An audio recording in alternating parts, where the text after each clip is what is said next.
Multipurpose channel की video देखने के लिए हमारे चैनल को सब्सक्राइब करें और बेल आइकन को हिट करें ताकि आने वाली हर नई वीडियो आप तक बआसानी पहुँचे। लसोड़े के अचार की रेसिपी देखने के लिए आपको जो है देखना पड़ेगा मेरी वीडियो। तो चलते हैं, शुरू करते हैं लसोड़े की रेसिपी और अचार की।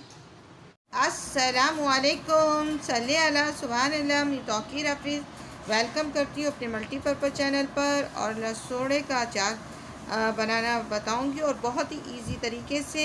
हम जो लसोड़े का अचार बनाते हैं बॉईल करके, हमें बॉईल करना नहीं है। इसकी जो कैप है वो सारी उतार कर हम जो इस तरह रखते जाएंगे। और ये दिखाती हूँ मैं, यारी कैप इस तरह आपने यूँ करना और पुश, और ये उतर गई। इस तरह आपको ये कैप सारी उतार के हम इसको धोकर और सुखा लेंगे। फिर इसको हम फ्राई करके बनाएंगे। तो ये आप साल भी रख सकते हैं, 6 महीने रख सकते हैं, 3 महीने रख सकते हैं। और इसके टिप्स भी बताऊंगी आप साल भर किस तरह रख सकते हैं। तो ये सारी इसमें आपको वीडियो में देखने मिलेगी। और जो उबाल कर बनाते हैं इसकी डंडी के साथ, वो जो होता है 10 डेज़ के अंदर आपको इस्तेमाल करना होता है। उसके बाद जो है ख़राब होने लगता है। ऊपर जितना भी आप तेल डाल दें इसमें एक बदबू और फफूंदी आना शुरू हो जाती है। इस अचार में नहीं आएगी। ये इसलिए नहीं आएगी कि हम इसको फ्राई करेंगे। तो चलें हम वीडियो को स्टार्ट करते हैं। पहले हम इसको सबकी जो है कैप्स निकालेंगे, फिर आपसे मिलते हैं, फिर दिखाते हैं। इसको हम पंखे के नीचे सुखा रहे हैं धोकर, और या आप कपड़े से भी पोंछ सकते हैं। और फिर हम मिलते हैं। हमने लसोड़े के जो अचार के लिए इंग्रेडिएंट्स हमने जो तैयार करने हैं वो ये हैं। सबसे पहले हमें लेना है ज़ीरा, और साबित ज़ीरा लेना है 3 टेबल स्पून। इसमें हम मसाला भर के डालेंगे ताकि हमारे अचार में मसाला हो। बाज़ दफ़ा होता है कि हम अचार खा रहे होते हैं, मसाला कम होता है। तो 3 टेबल स्पून हमने ज़ीरा ले लिया है साबित, और सौंफ है 3 टेबल स्पून, और ये जो है धनिया 3 टेबल स्पून। इन सब को हमने जो लाइट सा इसको रोस्ट करना है। और फिर चलते हैं, ये नमक है, अपने टेस्ट के मुताबिक इस्तेमाल कीजिएगा, मगर नमक जो है ज़्यादा जाता है इसमें। और हल्दी ये 1 टेबल स्पून से ज़्यादा है। और टर्मरिक है 1 टेबल स्पून। और इसमें आपने मस्टर्ड है यानी कि राई 1 टेबल स्पून है। और हमने इसमें डालना है मेथी। तो इसको कम मकदार में डालेंगे क्योंकि ये अचार को कड़वा कर देता है। क्योंकि जब भी मैंने बाज़ार का अचार लेकर आई तो मेथी उसमें होती है, हमेशा कड़वी करती है।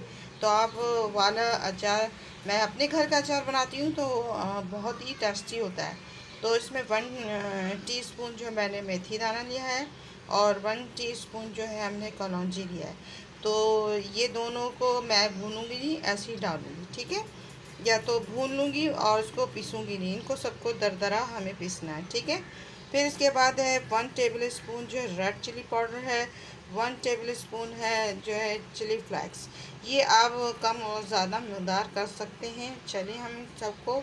और इसके अंदर मैंने 4 पिंच जो है टाटरी मिला दी है। तो ये अचार हम बनाएंगे, ये ख़राब नहीं होने वाला। तो चलिए हम इसको रोस्ट करते हैं और दिखाते हैं। सरसों का तेल जाएगा। दूसरा तेल अगर हम डालेंगे वो टेस्ट नहीं आता। सरसों के तेल में एक अल्लाह ताला ने ऐसे अरोमा दिया है जो हम अचार बनाते हैं उसके लिए बहुत ज़बरदस्त और बहुत ही अच्छे लजीज बनता है। तो सदियों से लोग सरसों का तेल डालते हैं। तो इसका ये आपको खुद ही पता होना चाहिए कि सरसों के तेल बहुत ही मज़ेदार और बेनिफिट रखता है। तो चलिए हम अपनी फ्लेम की तरफ और दिखाते हैं। तो वीवर्स हमने इसको फ्लेम पे चढ़ा दिया, हल्का लाइट इसको रोस्ट करेंगे, ज़्यादा रोस्ट नहीं करना। जो थोड़ा सा कच्चापन भी होना चाहिए, थोड़ा सा रोस्ट होना चाहिए। उसका जो टेस्ट होता है वो बहुत बेहतरीन होता है। आपने बिल्कुल रोस्ट करके बनाएंगे उसका टेस्ट बिल्कुल अच्छा नहीं होता, ये याद रखिएगा। ये मेरे स्टाइल, तौकीर के स्टाइल में आप ये अचार बनाएंगे तो बहुत ही यमी, बहुत ही टेस्टी होगा। तो आप देखते जाएं। बस ये डन हो गया और अब हम फ्लेम को ऑफ कर रहे हैं और दिखाते हैं। इसको दरदरा सा पीस लेंगे। जितने भी हमने रोस्ट किए थे मसाले वो हम मिक्सी जार में डाल के इसको दरदरा सा पीस लेते हैं, फिर मिलते हैं। सरसों का यानी मस्टर्ड ऑयल जो मैंने डाल दिया है, फ्लेम में बिल्कुल स्लो फ्लेम रखा है। अब हम इसमें जो है इसको पकाएंगे लहसुनों को, और इस पर डालते हैं, दिखाते हैं, थोड़ा थोड़ा करके डालेंगे कि 5 दफ़ा ऐसा होता है कि लहसुन उड़ने लगते हैं। इसमें करके पूरे डालते हैं, ये कर देंगे और डाल के फिर इसको हम पकाएंगे। तो व्यूअर्स, हम इसको इस तरह हल्का हल्का इतना कर लेंगे, हल्का इसको कुक करना है, तो इसके जो सब जो है नरम पड़ जाएंगे। फिर आपको दिखाते हैं कि माशाल्लाह से स्लो फ्लेम पे भी देखें कैसे कुक हो रहा है। इस तरह हमें कुक करते जाना है और ये गल जाएगा। फिर हम इसको जो है ठंडा करने रख देंगे, फिर सारे मसाले ऐड करेंगे। बस ये डन हो गया। अब हम फ्लेम को जो है बंद करेंगे, ऑफ करेंगे। तो 7 से 8 मिनट आपने देखना है, बहुत हुआ मैक्सिमम आपने 10 मिनट्स इसको पकाना है और उसके बाद बंद कर देना है और इसी में छोड़ देना है। ये बिल्कुल इसमें कुक हो जाएगा और ये आप देखते जाएं। तो हम इसको फ्लेम को ऑफ करते हैं और इसको फिर मिलते हैं, आप दिखाते हैं ये ठंडा होने के बाद। ठंडे हो गए। अभी हम पहले डिश में इसको सारी मिक्सिंग करेंगे, फिर इसको जार में हम डाल कर रख देंगे और अभी से अब शुरू कर देंगे खाना। तो चलें अभी दिखाते हैं किस तरह करते हैं। बस हमने इस बाउल में निकाल लिया। अब सारे मसाले ऐड करते जाएंगे बिस्मिल्लाहिर्रहमानिर्रहीम करके। जितने भी ये सारे मसाले ऐड करते जाएंगे। आप जो है जो चिली फ्लेक्स हो, रेड चिली हो, अपने टेस्ट के मुताबिक इस्तेमाल कर सकते हैं। अगर मुझे कम लगेगी तो थोड़ी सी और भी डाल दूँगी और ये भी बिस्मिल्लाहिर्रहमानिर्रहीम करके सब डाल देंगे। और जो हमने थोड़े से जो रोस्ट किए थे इसको दरदरा सा पीस लिया, ये भी डाल देंगे बिस्मिल्लाहिर्रहमानिर्रहीम करके। अब सबको मिक्स करेंगे। हम इस सबको मिक्स करेंगे और मिक्स करने के बाद आपसे मिलते हैं कि वीडियो की लेंथ बहुत ज़्यादा लंबी हो जाती है और व्यूअर्स परेशान हो जाते हैं। बस इस अचार को हम इस बॉटल में जो है शिफ्ट कर रहे हैं और इस तरह हम पूरी शिफ्ट कर लेंगे, फिर आपको दिखाते हैं।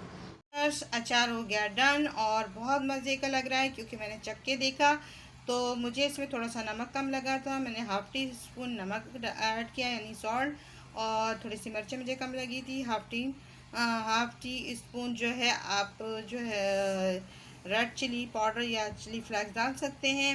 और इसमें अगर आपको निकालना हो तो जो गीला चम्मच इस्तेमाल नहीं कीजिएगा और जो यूज़ किया हुआ अचार में दोबारा नहीं डालिएगा। तो ये आप 2 दिन के बाद भी इस्तेमाल कर सकते हैं, उसके बाद बहुत ही टेस्टी हो जाएगा। और वैसे आप अभी भी इस्तेमाल कर सकते हैं। ये कुक किया हुआ अचार है और बहुत ही यमी, बहुत ही टेस्टी। और ये है कि अचार में हमेशा जो अचार भी बनाएं उसको तेल में डुबा होना चाहिए, यानी कि आधा 1 इंच ऊपर तेल होगा, कभी भी अचार ख़राब नहीं होगा। ये सब टिप्स थी। आई होप आपको लसोड़े का अचार पसंद आया हो, तो इसे लाइक एंड शेयर सब्सक्राइब कीजिएगा। आप देख लें ऑयल कितना ऊपर है, तो ये सब चीज़ की आप क्वांटिटी देख लें तो आपको समझ में आएगा। तो लाइक एंड शेयर सब्सक्राइब ज़रूर कीजिएगा। अल्लाह हाफ़िज़ और दुआ में याद रखिएगा।